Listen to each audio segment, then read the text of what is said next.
Welcome everyone, welcome to my YouTube channel. তো তোমরা যারা যারা 2025 সালে SMFWG এক্সামটার জন্য প্রিপারেশন করছিলে বা দেওয়ার কথা ভাবছিলে, তো তাদের জন্য একটা ইম্পর্টেন্ট আপডেট রয়েছে যে পরীক্ষা ফর্ম ফিল আপ সংক্রান্ত অফিসিয়াল আপডেট কিন্তু অলরেডি ওয়েবসাইটে পাবলিশড হয়ে গেছে। তো তোমরা দেখেও আসতে পারো। এবং সেক্ষেত্রে যারা যারা এনএম জেএনএম বা জেনপাস ইউজি এর জন্য প্রিপারেশন করছিলে তাদের জন্য কিন্তু আজকের এই ভিডিওটি। তোমরা ভিডিওটি দেখো, তোমাদের খুবই গুরুত্বপূর্ণ হবে, মানে ভিডিওটি তোমাদের খুবই হেল্পফুল হবে। তো তোমরা দেখো, কারণ আমরা কিন্তু এনএম জেএনএম বা জেনপাস এর আপডেট পাওয়ার জন্য কিন্তু অপেক্ষা করছিলাম। তো এখনও কিন্তু অপেক্ষা করছি, কিন্তু তোমরা জানো যে SMFWG যে এক্সামটি সেটা হচ্ছে হেলথ সেক্টরের একটা আন্ডারে একটা এক্সাম। তাহলে এটার জন্য যখন নোটিফিকেশন চলেই এসেছে, তাহলে তোমরা জেনপাস ইউজি বা এনএম জেএনএমগুলিরও নোটিফিকেশন খুব শীঘ্রই আসতে চলেছে। তাহলে এই যে SMF এক্সামটা কি, মানে কীরকম বা কী ডিটেলসে হয় সব কিছু আজকে তোমাদের সাথে শেয়ার করব। তো তোমরা দেখো আগে থেকে, তো সব কিছু এই ভিডিওতে বলবো তোমাদের। তো তোমরা যারা যারা জেনপাস বা এনএম জেএনএমের জন্য প্রিপেয়ার করছো, তোমরাও যদি এই ভিডিওটা যদি দেখতে পারো তাহলে দেখো, কারণ এই এক্সামটার ডেট বা বা সব কিছু ডিটেলসে যদি তোমরা দেখো তা হয়তো তোমাদের একটা আইডিয়া পাওয়া যাবে যে মোস্ট প্রবাবলি কবে নাগাদ হতে পারে। কিন্তু অফিসিয়ালি নোটিশ যতক্ষণ না পাচ্ছ না ততক্ষণে কিন্তু শিওর না। তাহলে দেখো, এই এক্সামটা হচ্ছে কি state medical faculty of West Bengal exam. এটা হচ্ছে একটা হেলথ কেয়ারে আন্ডারে একটি এক্সাম হয়। কিন্তু এই এক্সামটা কী হয়, এক্সামটা জেনপাস বা এএনএম জিএনএম যে লেভেলের যে এক্সাম, মানে তার যে কোশ্চেন প্যাটার্নটা যেরকম টাইপের হয়, এটা কিন্তু একটু মানে ইজি, মানে তাদের চেয়ে ইজি বলতে কী হয়, এটা হচ্ছে এইচএস লেভেল, মানে হায়ার সেকেন্ডারি যে এডুকেশন, মানে তার যে লেভেলে যে কোশ্চেনগুলো হয় সেরকম টাইপ, মানে যেরকম এইচএসও তোমাদের মানে যেরকম টাইপ কোশ্চেন যে আসে সেরকম টাইপ হয়। মানে এতটা মানে ইয়ে হয় না যেরকম জেনপাস ইউজি বা এনএম জিএনএম বলো, মানে যেরকম হয়, কিন্তু এটা একটু মানে ইজি হয়। তো দেখো তোমরা, এবার আসো নোটিফিকেশানে। এবার নোটিফিকেশানে কী দিয়েছে দেখো, স্টেট লেভেলে state medical faculty of West Bengal দিয়েছে। এবার কবে পাবলিশড হয়েছে দেখো, পাবলিশড হয়েছে কালকে, মানে 30শে মে 2025, মানে কালকে ওটা পাবলিশড হয়েছে। এবার দেখো, notice for admission to paramedical courses session beginning 1 September 2025। তো এগুলো দিয়েছে, মানে কি বলেছে যে যে প্যারামেডিক্যাল যে কোর্সটা ওটার মানে শুরু কবে থেকে হবে, শুরু হবে 1 সেপ্টেম্বর 2025 থেকে শুরু হবে হলো।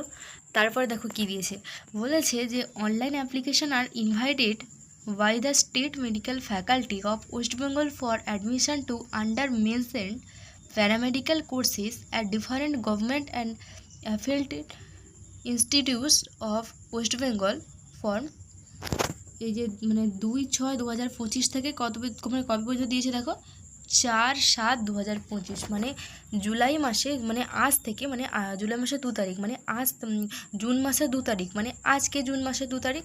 তো আজ থেকে শুরু হচ্ছে ফর্ম ফিল আপ। তো কবে শেষ হবে, দেখো জুলাইতে, মানে জুলাইয়ের 4 তারিখ শেষ হবে। পেলে? তারপর দেখো কী দিয়েছে, application form is available in the website. এই যে ওয়েবসাইটটা এখানে, তার মানে এখানে তুমি অ্যাপ্লাই করতে পারবে, এছাড়া তুমি অন্য কোথাও অ্যাপ্লাই করতে পারবে না, এই ওয়েবসাইটে তোমাকে অ্যাপ্লাই করতে হবে। তো হলো, তারপর দেখো যে অ্যামাউন্ট কী সব দিয়েছে না, যে ফিস মানে ওটা ফিস কত পেমেন্ট করবে ওটা তোমরা এই ওয়েবসাইটে চেকই করে নিতে পারবে। এরপর দেখো কিছু কোর্সের নাম, মানে কোর্সেস নাম দেওয়া আছে, মানে কি বলতো, এই যে SMF যে WBC এক্সামটা হয়, তোমরা কিন্তু এটা যেন কি বিভিন্ন প্যারামেডিক্যাল এক্সামগুলো রয়েছে, তো তারই ডিপ্লোমাতে ভর্তি হতে পারবে তুমি। তো তাদের জন্য কিছু মানে কোর্সের রয়েছে। এবার সেই কোর্সগুলোকে যে কী কী সেগুলোও দিয়েছে দেখো, কি বলেছে যে diploma in medical laboratory technology, মানে যাকে বলা হয় DMLT। কিন্তু যদি তোমরা মানে জেনপাস দিয়ে যদি তোমরা মানে যে জেনপাস দিয়ে যদি তোমরা যদি এই কোর্সটা করো না, তাহলে এখানে কী হয়ে যাবে বলো তো, এখানে হয়ে যাবে BMLT, মানে ওটা যেহেতু BSc আন্ডারে পড়ছে সেহেতু আমার কী হয়ে যাবে, BMLT হয়ে যাবে। কিন্তু এখানে হবে DMLT, অর্থাৎ এটা যেহেতু এটা মানে ডিপ্লোমা কোর্স, সেই জন্য এটা কী হয়, DMLT বলা হয়। তো হলো, তারপরে দেখো, তারপরে যে ডিপ্লোমা ইন রেডিওগ্রাফি ডায়াগনস্টিক এটা দিয়েছে, এটা হচ্ছে একটা টেকনোলজি টাইপের। তো ওটা হলো। তারপরে দেখো 3 নম্বরে কী দিয়েছে, ডিপ্লোমা ইন ফিজিওথেরাপি। 4 নম্বরে দেখো diploma in radio therapeutic technology দিয়েছে। 5 নম্বরে দিয়েছে diploma in optometry with ophthalmic technique. তারপর দেখো ডিপ্লোমা ইন নিউরো ইলেকট্রোফিজিওলজি।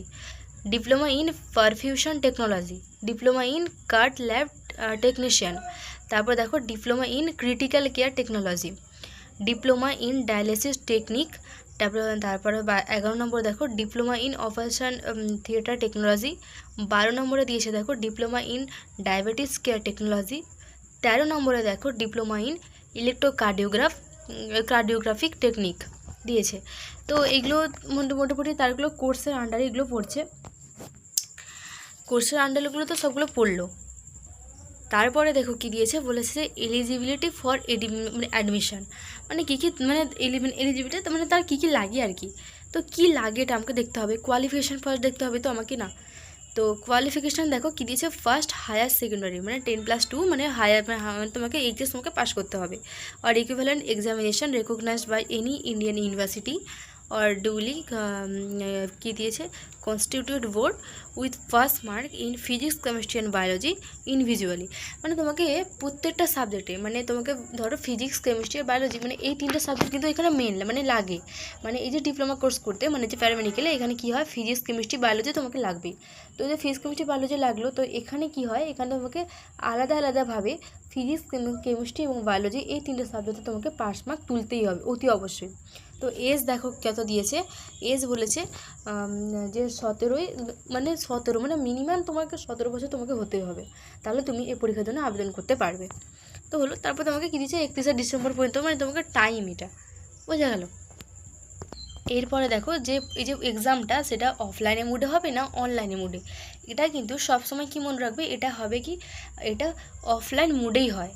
কিছু বছর আগে মানে যখন করোনা ছিল তখন কম্পিউটার বেস হয়েছিল, সেই কারণে তোমরা গুলিয়ে ফেলো না যে এটা কম্পিউটার বেস হবে, কিন্তু এটা না, এটা কম্পিউটার বেসে কোনোদিনও হবে না, এটা অফলাইন। এখন যেহেতু করোনার মানে এখন যেহেতু এগুলো কিছু নেই, সেহেতু এখন কি হবে অফলাইন মোডেই এক্সামটা হবে। তো তোমরা দেখতেই পাচ্ছ কবে এক্সামটা, দেখো এখানে কী দিয়েছে, will be held on Sunday মানে রবিবার হবে। তো 13ই জুলাই 2025 মানে জুলাইয়ের 13 তারিখ মানে হবে এক্সামটা। তো কখন থেকে হবে দেখো, বলেছে যে 10টা থেকে 1টা পর্যন্ত, মানে 3 ঘন্টা এক্সাম, মানে 3 ঘন্টার এই এক্সামটা হয় 3 ঘন্টা। তো এখানে সকাল 10টা থেকে দুপুর 1টা পর্যন্ত এক্সামটা হবে। খুবই ইজি হবে এটা, কারণ যেহেতু এটা এইচএস বেস অনুযায়ী হচ্ছে আর এইচএস লেভেলেরই মতোই হয় পুরো, মানে জেনপাস ইউজি বা এনএম জেএনএম এদের থেকে খুবই ইজি হয়, তো তোমরা বুঝতেই পারছো তোমরা। তারপরে দেখো কী রয়েছে, যে এই যে এক্সামিনেশন বুলেটিন রয়েছে, এখানে কি হয় যে ফিজিক্স কেমিস্ট্রি বায়োলজি তো রয়েছেই, মানে এগুলোতে মানে কত মার্কস থাকে, ফিজিক্সে তোমার 25 মার্ক থাকে, কেমিস্ট্রিতে 25 থাকে, বায়োলজিতে কিন্তু 50 মার্ক থাকে, এগুলো তোমাকে ক্যারি করতে হয়। এবার এক্সামের স্কুলটা দিয়েছে দেখো, এক্সামটা কবে হয় মানে কবে হবে কী হবে বা কখন হবে দিয়েছে দেখো, এই যে আগে একটা আলোচনা করলাম না যে 10টা থেকে 1টা পর্যন্ত, সেটাই হবে হলো। তারপরে দেখো লাস্ট একটা আপডেট যে ইম্পর্ট্যান্ট ডেটস মানে কবে কি হবে, মানে মানে মানে তারই আন্ডারে কী কখন কি হবে। তো দেখো start of online form fill up কবে শুরু হচ্ছে, দেখো 2 তারিখে তার শুরু হচ্ছে, তো আজকে শুরু হচ্ছে। তো লাস্ট ডেট হচ্ছে কবে, 4/7/2000 মানে জুলাইয়ে 4 তারিখ শেষ হবে। তার ডাউনলোড অ্যাডমিট কার্ড মানে তুমি অনলাইনে তুমি ডাউনলোড করতে অ্যাডমিট কার্ড ডাউনলোড করতে পারবে কবে, 8/7/2025 মানে 13 তারিখ আমার এক্সাম হচ্ছে, কিন্তু 8 তারিখ তুমি কি করছে ডাউনলোড করতে পারছো অ্যাডমিট কার্ড। তো তারপরে দেখো তার যে অফলাইন যে এন্ট্রান্স মানে পরীক্ষাটা কবে হবে, 13 তারিখ রবিবার। আর publication of final merit list and rank card মানে এক্সামের পরে যদি তুমি ক্র্যাপ করে নাও না, তারপরে তোমার কখন আসবে, আর যে র্যাঙ্ক কার্ড বা মেরিট লিস্ট বেরোবে কবে বেরোবে, 23/7/2025 মানে জুলাইয়ের 23 তারিখ নাগাদ তোমার এই যে মানে ফাইনাল মেরিট লিস্টে তোমার পাবলিশ হবে এবং র্যাঙ্ক কার্ডটাও বেরোবে। তো তোমরা দেখলে, তো আজকে এইটুকুই ভিডিও। এবার অন্য কোনো যদি মানে পরীক্ষার জন্য কিছু যদি বেরোয় বা আপডেট পাই তাহলে সরাসরি তোমাদের জানাবো। তো আজকে এইটুকুই, থ্যাঙ্কস ফর ওয়াচিং, দেখা হচ্ছে নেক্সট ভিডিওতে।